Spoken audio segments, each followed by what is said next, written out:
Hi guys, so I'm headed to grocery shopping. I had to pay back this little store here, maybe like 3 miles from my house. I live out in the country. It's like a little random store in this little township. It's not even a town anymore. It's like an area, and it's called Springwater.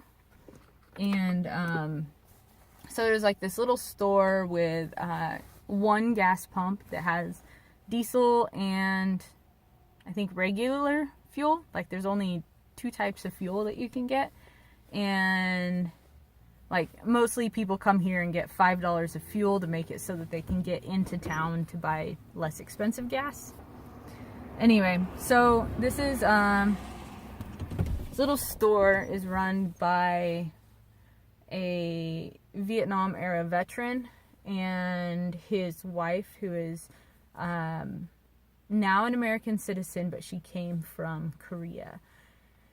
And he and I just had this really kind of amazing conversation. So we were talking about the people who come to America to become citizens, to get away from their country or to be able to get more opportunity, which is like America is the land of being able to dream. It's a land of being able to move past your family history, your family job, because compared to a lot of places, America isn't classist. So we're not, you're not judged by how you were born. You're judged in America. You're more judged by like how much money you have and more material things, not by like your bloodline so much. Sometimes you are, especially if you were born into a famous bloodline. But anyway, so we were talking about when his wife came over from Korea. She enrolled in school. She took classes to learn English and American history and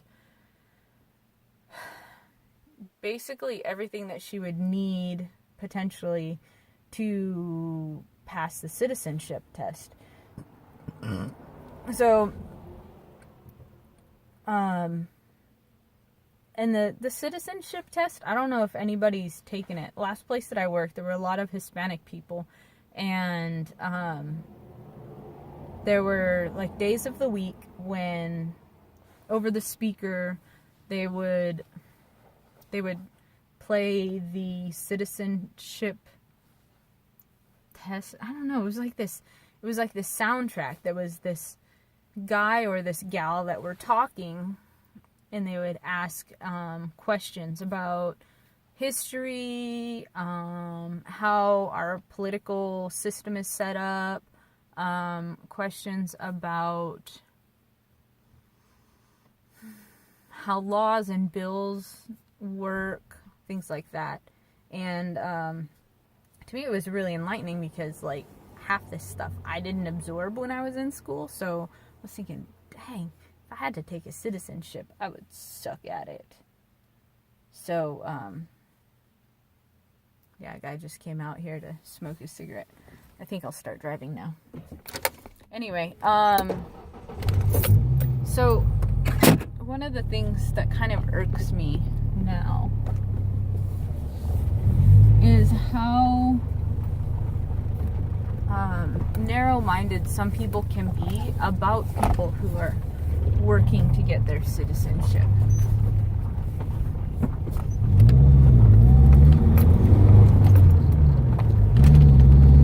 And how much work those people actually have to do to get that citizenship.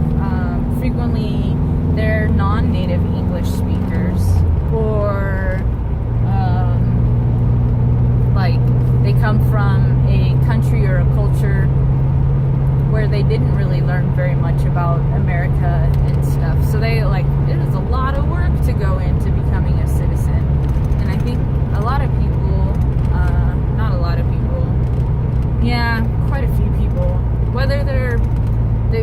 conservatives, close the border people, or not, even the liberal people, like, I had no idea how much stuff these people needed to know in order to get the privileges, I guess, that I got just by being born in a certain country. It's crazy to me to think about. Like, it's mind-blowing. Anyway, so he was talking about that, and I was just like, man, the amount of drive and motivation some people have to be part of this culture that we take for granted. Well, maybe not all of us take for granted, but I have definitely from time to time taken it for granted. So anyway, and then we started talking about his wife is Korean, and her father, he has been very, very instrumental on rewriting Korean history books, South Korean history books, including the U.S. and I don't remember which other countries were fighting for the freedom of, I don't know, what is rattling over there? What is rattling? Whoa, giant rocks. Anyway, everywhere there's things rattling. So then we were talking about, hold out right here, less rattles. So then we were talking about how some of the old people don't know, I don't know, because Korean War happened before there was internet, before there were necessarily books being translated, before worldwide literacy was what it is now. And so we're talking about Japanese and their dealings with Korea, because Japan has always been sort of on a land race with China, and how Korea, like the little islands in Korea, totally got the shaft end of that fight. It wasn't even their war, but they were definitely dealt a lot of casualties because of it. And the Japanese people came in and took these islands. They said that, hey, these people who are really terrible people are coming, and they're going to take your land, and they're going to kill your people, and they're going to poison your islands, and you guys are going to lose your identity.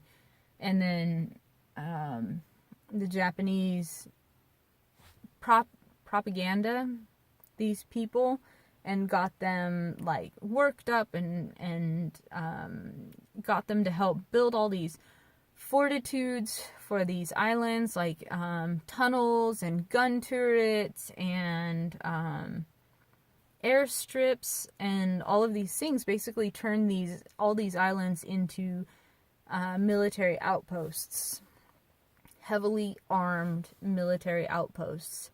And then when the work was done, the Japanese people turned on these people, murdering, and I don't think murder is even the proper word. It was a genocide massacre, because Japan has changed a lot, but there is still a fair amount of racism, but it's not racism. It's more like the pure blood, like maintaining pure blood type of racism. And even that's leaving their culture, as there's more and more Westerners and more people of various Asian cultures coming to Japan. The Joe Blow average citizen is learning a lot more, and that's opening their minds. But Japan has a long history of, kind of a genocidal tendency. But, so then we were talking about how terrible it was on this island, how the Korean people, like, they still, and rightly so, hold a grudge against Japan. And the craziness, well, not craziness, like, to me it's kind of crazy, because all Japanese citizens, even newer born Japanese citizens, are held to the atrocities of the Japanese military and Japanese government from like 2 generations ago, whatever. The Korean War is very new, but this stuff was going on during like World War. This has been going on since Japan's been building boats and China's been building boats. But anyway, but this is like a big World War II era thing that was going on, and so the Korean citizens still hold a grudge, rightly so, because what happened to them was, like, crazy. And this guy that I was talking to, the Vietnam-era veteran with the Korean wife, he said that they take it as a pride hit, that they were duped by these outsiders that, okay, we need to work to keep the monster out of our country, and they worked and they worked and they worked, and it turned out in the end they were working for the monster. Like, the monster is already there. And I suppose there's some parallels to our current U.S. government. Anyway, and then we started talking about, I had lived in Japan for 5 years, and how Japanese citizens, like, they don't know what their government was out doing. They don't know what their military was out there doing. And the people who are in their or the veterans and whatnot, they don't really talk about it either. And I think one of the big things, being a veteran, I can kind of see why their veterans don't want to talk about it, because there's certain cultures raised in military settings and war settings and whatnot like that, where there's things that these citizens wouldn't normally do that become a thing that they do because it's in the culture. Like, some people, like, their values and their morals and their right from wrong get put on a back burner because in the military, you're basically in survival mode. You're with the group, or you're against the group, and not only are you, like, potentially fighting in war, but you're also fighting amongst your peers, or being thrashed by your peers by not conforming to the group, if that makes sense. So, I saw a documentary about basically the same thing. Japanese soldiers took an area, murder, rape, plunder, pillaged their way through this area. I think it was in China, maybe not necessarily in China. If I find the video, I will try to remember to link it to this. But anyway, and they interviewed some Japanese soldiers, and they said that particularly with the raping, they said that it wasn't nice.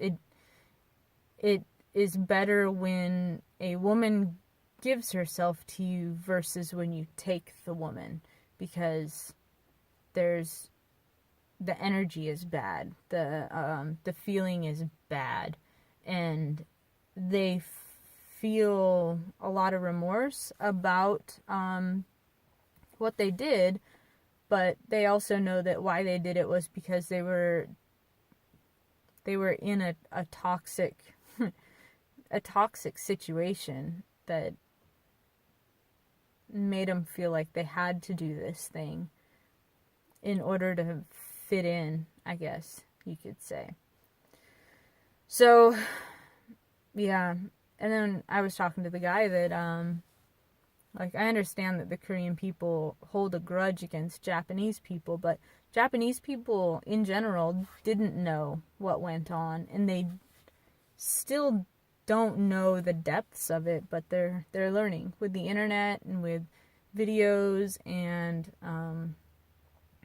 documentaries made of these people who are now starting to die off. Like, there aren't any World War I people, because that was like 1920s.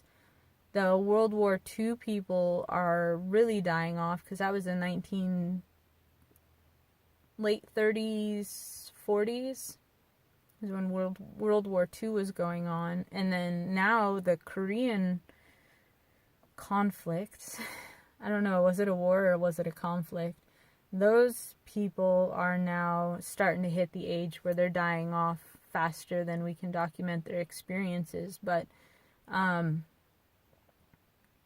soon, like, Vietnam era people are dying just as fast as Korean conflict people are, because of how poisoned the Vietnam veterans, American veterans, well, just Vietnam in general was just like doused in poison, like neurotoxins and carcinogens and crazy. But yeah, and just being able to talk to a veteran about like how easy it is to hit survival mode and do things that you are going to regret for the rest of your life. And talking to him about, like, there's a lot of veterans that it's when they don't want to talk about the things that they did or their experiences, it's not necessarily because I was a POW or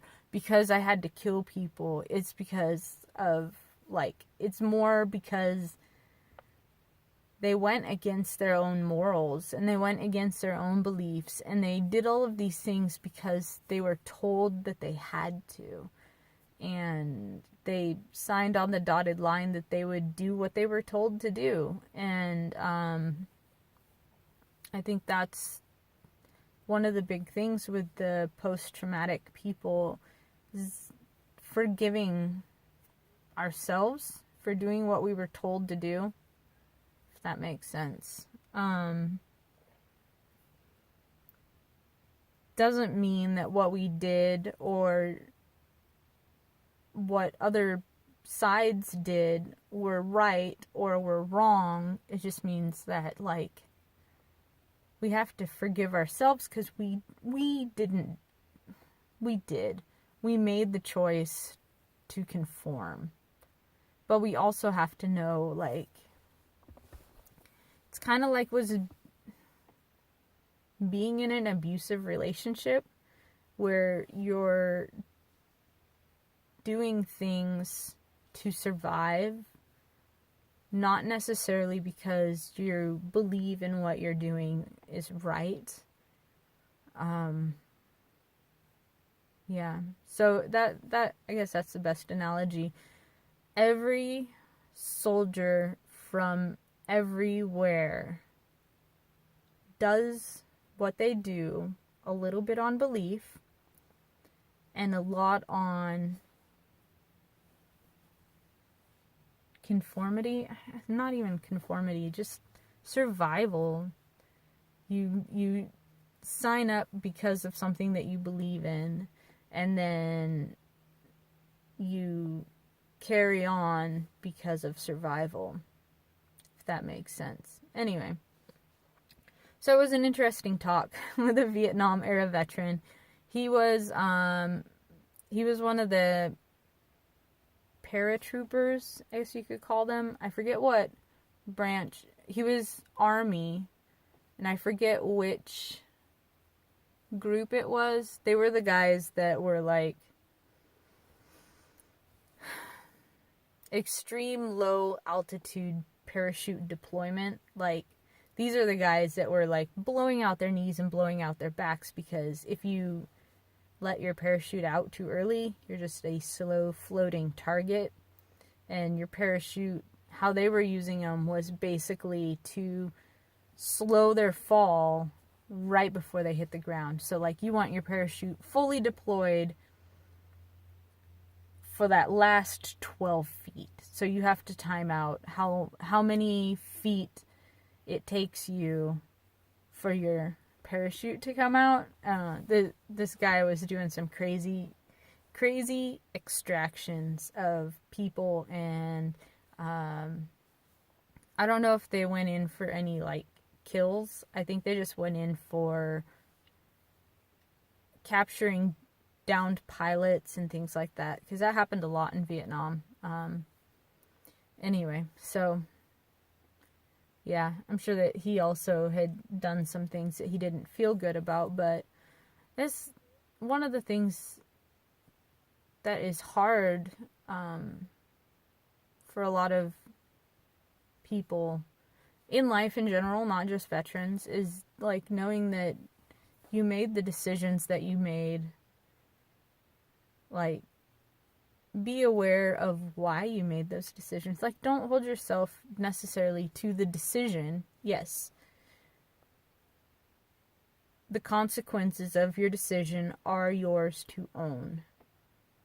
But also know why, like, what was going on in your head, what was going on in your heart when you made that decision. And be aware of the culture that you were in when you made those decisions.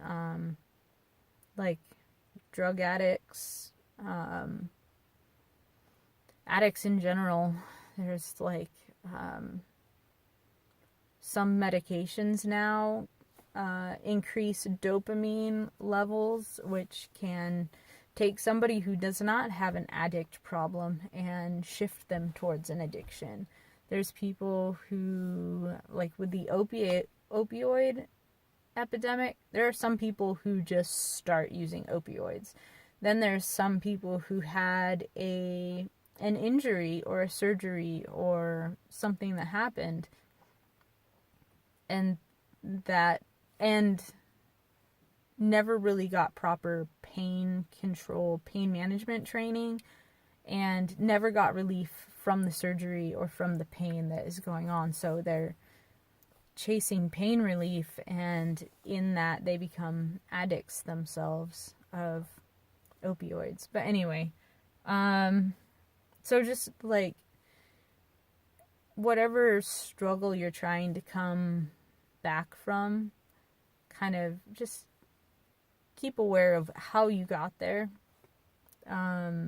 Whether you're struggling with the way that you treated somebody, or you're trying to come back from addiction, knowing what triggers your behaviors, knowing why your behaviors in the past were triggered. I mean, everybody's got ghosts. Everybody's got skeletons.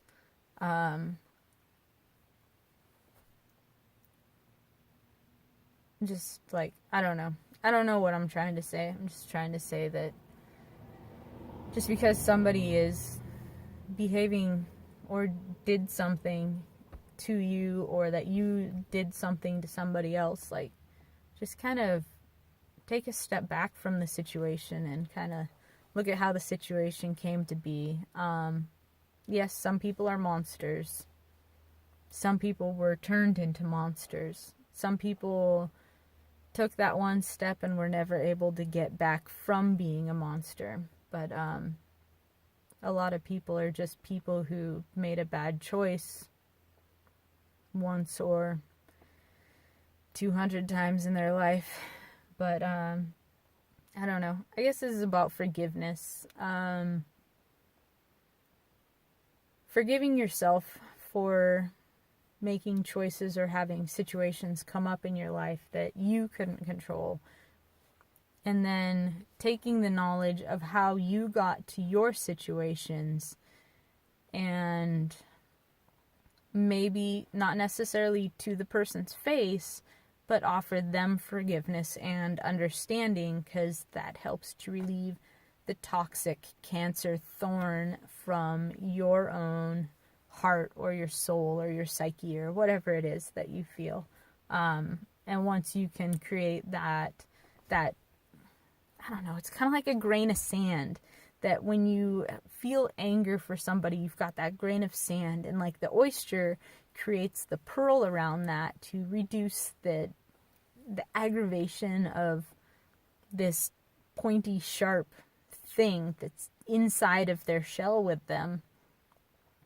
So putting some feelings onto this aggravation of what wrong happened, just kind of put some feelings and some perspective, and it's still going to be there because you now have this buffered pearl around this grain of sand, but at least it's not still cutting you up as much. It's just kind of like this thing that's aggravating sitting in the corner of you. But I guess that's kind of what I'm thinking, is that forgiveness is like building a pearl around something that doesn't make it right or wrong. It doesn't give a free pass or a get out of jail card or anything like that. All that it really is you telling yourself that you are no longer going to harbor this pain inflicted on you or inflicted by you, that you're taking it as a learning moment, and you're not going to do that anymore, whether it was something that you did or something that somebody else did to you, and you're not going to put yourself in that position. There's some things that, like, it doesn't matter what you do, people are still going to be jerks, like sexual assault, muggings, theft, like people breaking into your house or whatever, dumb people driving on the road. Like, you can't do anything to control those people, but what you can control is how you react to it. Letting that grain of sand into your shell, or pushing it out before it has a time to become cancerous, I guess. I don't know. Anyway, forgiveness, perspective. Yeah. The world's not so black and white. There's a whole lot of gray, and there's a whole lot of hurt and a whole lot of anger. And I think it's globally, internationally, there's always somebody who is going to judge you based on something that happened to them, caused by a demographic that you're part of, whether it's your nationality, whether it's your hair color, face color, skin color, eye color, it doesn't matter.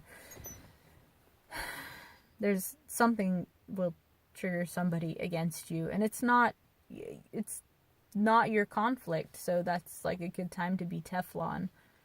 But to forgive that person for holding a grudge against you based on something that somebody else did is